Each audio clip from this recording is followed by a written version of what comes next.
Hello there, my very good friends. On today's wrestling news, Toni Storm goes off on everything. Why AEW didn't keep Eddie Kingston's return a surprise. The WWE Wrestlepalooza betting odds and potential winners are here, and a former NXT star speaks on how the Performance Center has changed. I'm Andy, flying solo, and this is the news. We're going to start this one off by talking about Toni Storm's appearance on the Sandman's podcast.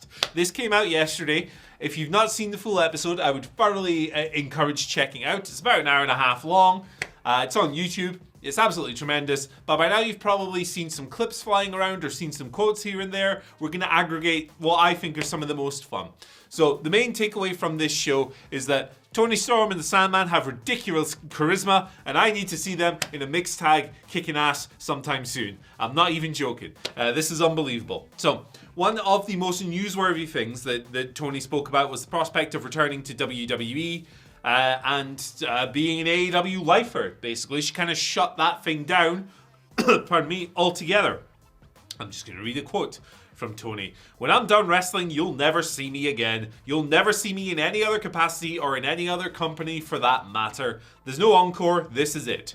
What would I do? Because I'm on a long-term deal for AEW. I signed my life to AEW. I'm on a 5-year deal, but I can't remember how long, but I'm a lifer for AEW. There's no oh well, I'll see what happens."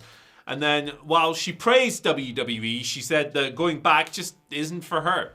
She said, "And that's no offense to them. I think they're great, and I understand them for exactly what they are. They're a machine, they're a business, and I just don't fit in with their whole shtick.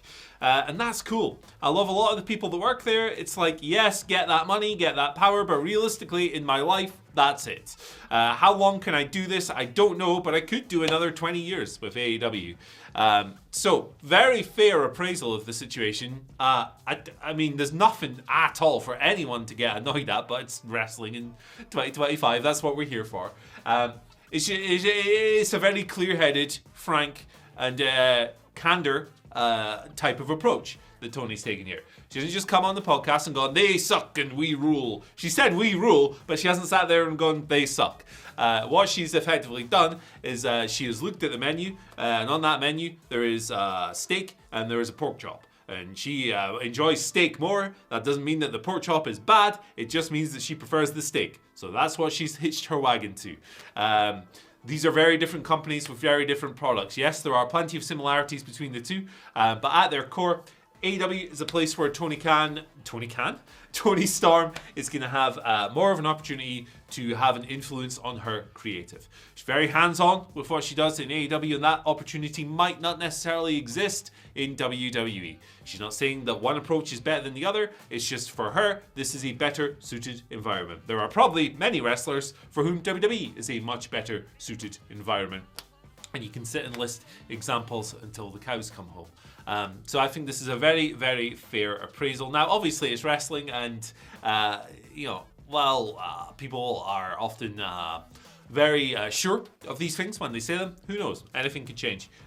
Who would have thought that in 2025 the face of WWE would be so radically different to what it was in 2020? But very open, very candid. I appreciate that. I like that from a wrestling interview rather than just talking around and using business buzzwords and stuff. Now, Toni had some very strong praise for Tony Khan. I'm going to read this passage to you and then I'm going to tell you my read on this. But yeah, on Toni, her boss, she said, "Well, I'm not really sure how he's actually perceived. I assume everyone adores him. He's like the nicest effing guy ever with the best of intentions. He just loves wrestling so much. I just love the guy. I effing love the guy. He's the best and he works so hard. He's obsessed with his he's so into it. It's literally just, if we didn't have him, if he wakes up tomorrow and is like, I don't like wrestling anymore, it's all right, nobody loves it like he does." So obviously wrestler praises boss is, this is what you do. Most people would praise their boss, I think, publicly, if given you're not going to sit there and go, "Yeah, he sucks," or whatever. However, at the same time, I think her opening line there about, "I just assume that everyone likes him," suggests that Toni Storm is completely detached from the online discourse and some of the sillier elements that permeate platforms that we use to discuss wrestling, right?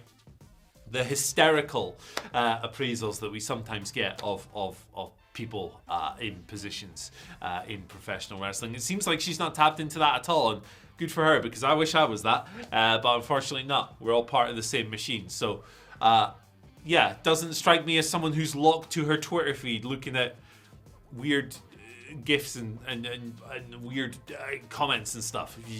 Just being timeless, I guess, and delivering sweary promos and all of that. But she continues a little bit. There's one of the more interesting comments from me was she was talking about WWE counter-programming AEW, which is becoming more and more of an issue.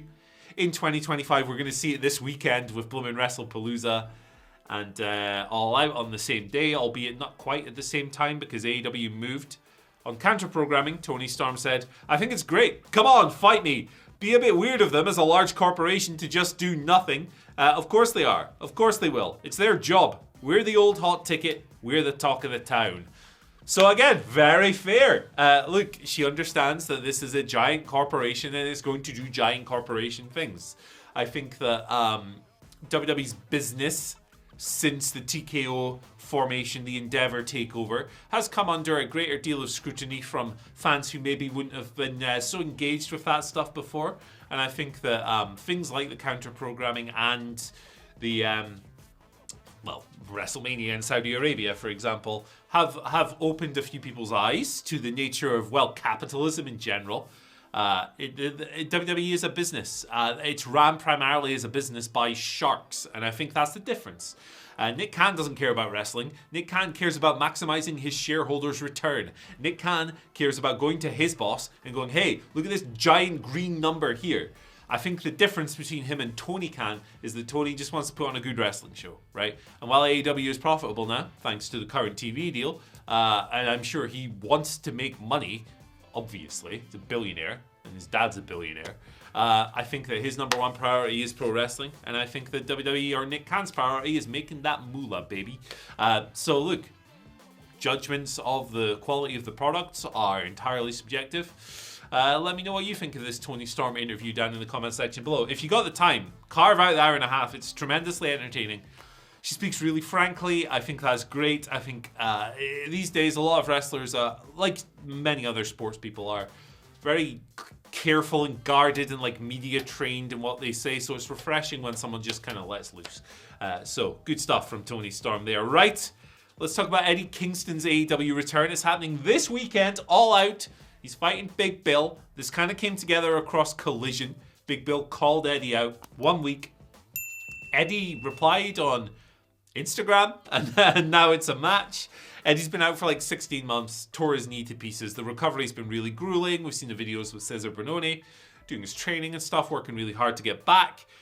They announced it in advance. This has led to a lot of people going, why didn't they just keep it a surprise? Well, the answer is quite simple, and it's exactly what you think it is.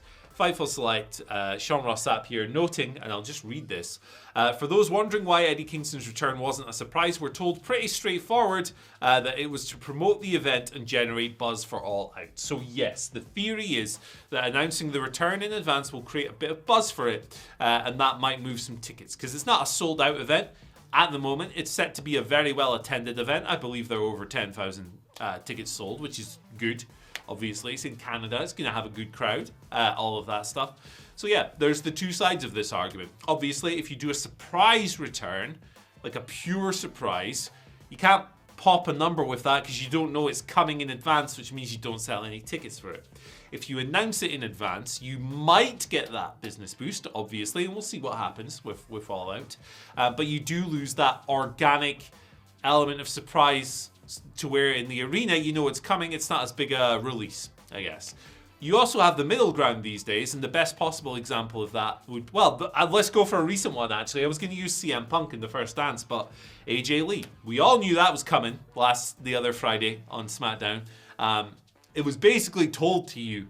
It was very heavily teased. You kind of knew it was coming, but it wasn't formally advanced, and that was announced, and that was a nice balance to where it generated a nice rating for SmackDown, but it still felt like a real thing. So there are different ways of pulling these things off. Eddie Kingston is my favorite American wrestler. He's going to get an incredible reaction in Canada. And I love Big Bill too. And I think they're going to have a fun match. So there's no way that me, fan of Eddie Kingston and Big Bill as well, can be upset about this situation. That being said, personally, don't love the creative for this. I think it felt a little kind of thrown together, a little last minute, and I personally would have preferred that surprise reaction. So, can acknowledge the business benefits perhaps to doing this, while also acknowledging that the creative, I would have just preferred a straight up surprise for Eddie's return. Let me know what you think in the comments below. Do you prefer the surprise? Do you prefer the announcement? Do you prefer the AJ Lee CM Punk kind of mix to where you know it's coming but it's not formally announced? Let us know. Different ways of doing things. They all have different benefits and different disadvantages as well. And I think it's more interesting to discuss them than to say one is always better and the other is always worse, because it is totally situational. Let's talk now about Wrestlepalooza. Of course, the WWE PLE. Still feel weird saying that. It's been like 4 years, so I don't know why. But yeah, it was announced after All Out. It's for the same day. They're not going head-to-head in terms of time slot, but you know how it works. By the way, on Sunday, busy day on the channel. Simon will be here with AEW and Wrestlepalooza ups and downs. 2 ups and downs in one day. It's going to be mental. But the betting odds are out. And look, I guess these could be interpreted as spoilers. So if you don't want to hear them, you can skip ahead to the next story. The timestamps are below, as always, my friends. There's your fair warning. But they are out by betonline.ag. And I don't think there are any massive surprises here. Well, actually, maybe one is. Maybe one is. So, Cody Rhodes versus Drew McIntyre. Cody is the betting favorite, minus 500. Drew is plus 300. The minus is the minus situation is the favorite, and the plus is the underdog in this situation. So they represent the amount of money you need to bet to win 100 quid, basically. Vacant Women's World Championship match between Stephanie Vaquer and Io Sky. Stephanie is a big favorite, minus 600 versus plus 350 for Io. Singles match, I think this is quite surprising. John Cena is a betting favorite to beat Brock Lesnar. Cena's minus 400, Brock is plus 250. In the mixed tag team match, CM Punk and AJ Lee are runaway favorites over Seth Rollins and Becky Lynch, minus 2,000. So you have to bet a small fortune to win pennies on this one. Lynch and Rollins have plus 700 as their odds. So hey, maybe, I don't know, if you're looking for a bet, that might be the one. Bet on the heels there. You might get a nice tidy little profit if they somehow win. And then Bronson Reed and Braun Breaker are minus 600 favorites over the Usos at 350. So there you go. I think Stephanie Vaquer is quite an interesting one because big demonstration of faith in her to put a main roster world title on her so quickly. Obviously, she won the NXT Women's title very quickly after arriving as well. So it's not completely out of the blue. And she has gotten over already on the main roster. She arrived shortly after WrestleMania and immediately got these incredible receptions. She's proved that the game has changed in terms of needing to cut long English language promos on TV to be over. That's not a thing with her. Although she has said recently she's working on her English and stuff, which I think is a really positive attitude to take overall. And look, she's going up against a sure thing in Io Sky. Io Sky is the most consistent WWE wrestler on the roster, I think. A leading contender for that company's Wrestler of the Year. They're obviously going to have a great match, but it would be a big show of faith in WWE to put Stephanie over Io, who is such a steady hand on the wheel. Now, one thing about this is that because the match quality ceiling is so high, the potential is so high, the win is going to resonate really strongly. Like, I don't think there's a universe in which they go out there and have a terrible match. I just don't think it happens.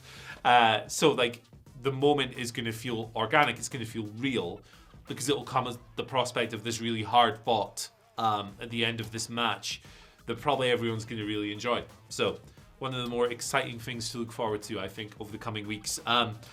Yeah, Punk and AJ, I mean, it'd be kind of funny if AJ just lost, but I don't see it happening unless you're feeling frisky at the betting table.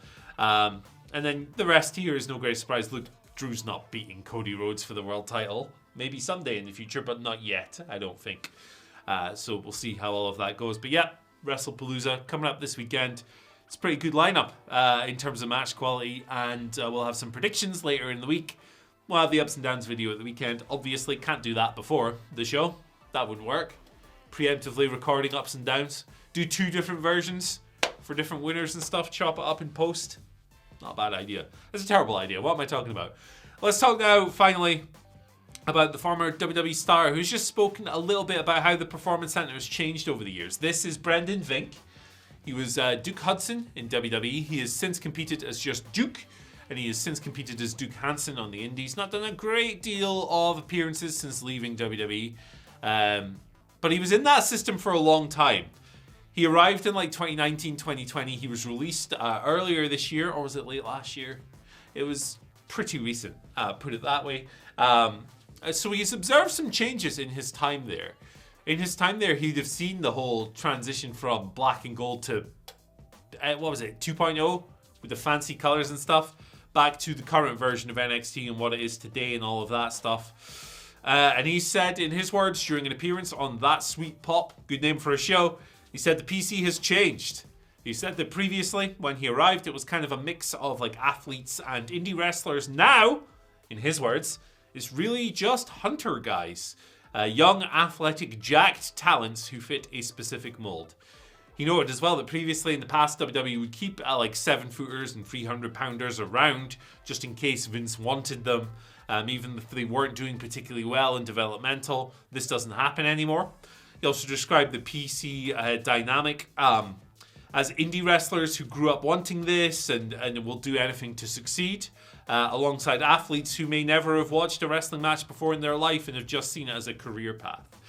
He also said that now he feels there's one template for what a WWE prospect should look like, and everyone has to fit that mold. So there's quite a fair bit to unpack with this. I think that there should be room for both. I think that in a developmental system, there should be room for indie wrestlers who are experienced and skilled and looking to advance and grow and develop and move up the platform and the ladder and all of that stuff. But there should also be room for inexperienced athletes to come in, because you never know when you'll strike magic with people like that. There should be room for someone with an incredible, athletic vertical leap and incredible physical gifts to come in, learn the tools of the trade and kick ass. It should be a nice, healthy balance. I don't think it should always be one or the other. I think there should be room for both. And I don't think you should focus on one and completely neglect the other, because a key element of these young people who've never seen a wrestling match before, key element of them growing will be working with and wrestling people who are better than them. And an indie wrestler who's been doing it for 10 years will be better than them at the step they come in, and they can learn a lot from each other probably. So I think there should be a healthy balance in all of this. It shouldn't just be one or the other. WWE's product, you don't want a million indie wrestlers, because that's not the kind of TV product that WWE projects. So if you had that, it might not be ideal for what they're trying to achieve. And if you just have a bunch of people who don't know how to woik, you can have a garbage TV show as well. So there needs to be a balance for sure. But look, being a massive wrestling nerd and consuming 1,000 matches like I do a year or whatever, or like an indie wrestler might, or a student of the game and all that stuff, doesn't guarantee that you yourself are going to be great. Similarly, just because you've never seen the sport before doesn't mean you're going to suck. These things pan out completely differently. And again, there should just be room for both. So Duke's an interesting dude. I'm surprised the company hasn't picked him up yet, honestly. Big dude, great shape, good worker, good hot tag in tag team matches, charismatic, can talk. Lots of potential there, I think. Surprised that an AEW or a TNA, frankly, hasn't taken a shot on him as of yet. He looked really good to me. Michael Hanfeld saw him at almost said Pandemic Pro there. Geez, sorry. Pandemonium over the WrestleMania weekend. It was the first show we saw. He was in the very first match, in fact, a 6-man tag, and he just popped off. So I think he's a really interesting prospect. I wouldn't have let him go personally if I was WWE. I think he was one of the more interesting propositions in NXT coming out of that developmental system, but they made that decision, and now he's finding his way in the freelance world. So best of luck to him. Rooting for him and everyone else just out here trying to make a living off the freelance way of life. But yeah, look, I think there should be a balance with this stuff, and I don't think there's one good and one bad way wholly all of the time. I think that kind of absolutist thinking is counterproductive in wrestling as in any art form, and we should be looking to expand our minds and think more broadly across the board. But thank you for joining me on the news here today. Solo news. We won't be back later on. Just one news today. Raw Ups and Downs is coming. Then a little list action in the evening. If you like this video, check out the one on your screen right now. The algorithm thinks you're going to love it. If you don't, blame algorithm. Mr. GoRhythm at youtube.com. That's his email address. Bye.